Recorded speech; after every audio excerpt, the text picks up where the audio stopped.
Le président nigérian Muhammadu Buhari s'est rendu au Moyen-Orient pour discuter d'une baisse de la production de pétrole brut par les pays membres de l'OPEP. Cette visite pourrait être la plus importante depuis que Buhari est devenu président du Nigeria l'année dernière. Cet accord devait se conclure par une réduction de la production qui favoriserait la remontée des cours du pétrole brut. C'est peut-être la visite la plus importante du président du premier producteur africain de pétrole. La première étape de sa tournée dans le Golfe est l'Arabie saoudite qui joue un rôle important au sein de l'OPEP. Buhari espère convaincre l'Arabie saoudite et le Qatar que geler la production de pétrole permettrait de stabiliser les prix mondiaux du pétrole brut. Toutefois, l'Arabie saoudite a refusé de baisser sa production pour stimuler les prix du pétrole brut. Avançons juste qu'elle perdra des parts de marché si ses concurrents ne suivent pas cette même politique de réduction. Avant le départ du président Buhari du Nigeria, son gouvernement a fixé la production de pétrole à 2,2 millions de barils par jour. De l'instant où le président nigérian est entré en fonction, son administration a donné l'alerte rouge concernant les coffres vides de l'État. L'économie que le président Buhari a héritée continue de souffrir de la chute des prix du pétrole brut. Qu'apporte la mobilisation des membres de l'OPEP au Nigeria? Gardez à l'esprit que le budget est basé sur un prix de référence de 38 dollars le baril. Les prix du pétrole brut sont passés en dessous de cette référence. Nous avons donc un énorme déficit qui doit être financé au-delà des prix du pétrole.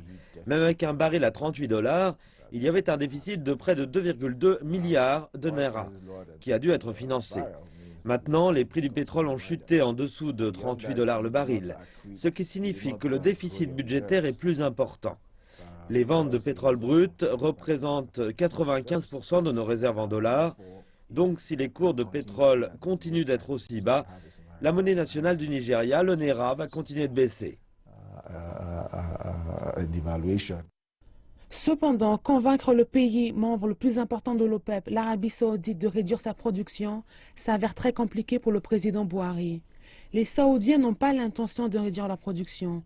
Le ministre saoudien du pétrole a annoncé mercredi que l'Arabie saoudite n'entend pas réduire la production de pétrole.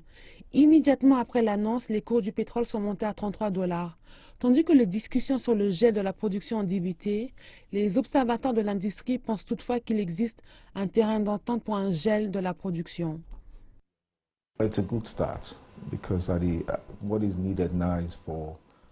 C'est un bon début.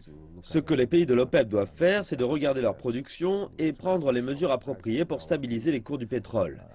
Ils souffrent tous de la chute des prix du pétrole, mais que l'Arabie saoudite, premier exportateur mondial, ait donné son accord de principe pour un gel de la production est un pas en avant.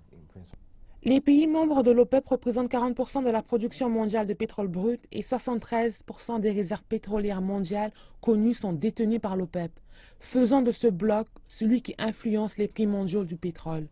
Buhari pourrait terminer sa visite avec ou sans accord. Une autre opportunité s'offre toutefois à lui. Il s'agira d'utiliser sa stratégie de gel de la production au prochain sommet de l'OPEP le mois prochain au Qatar.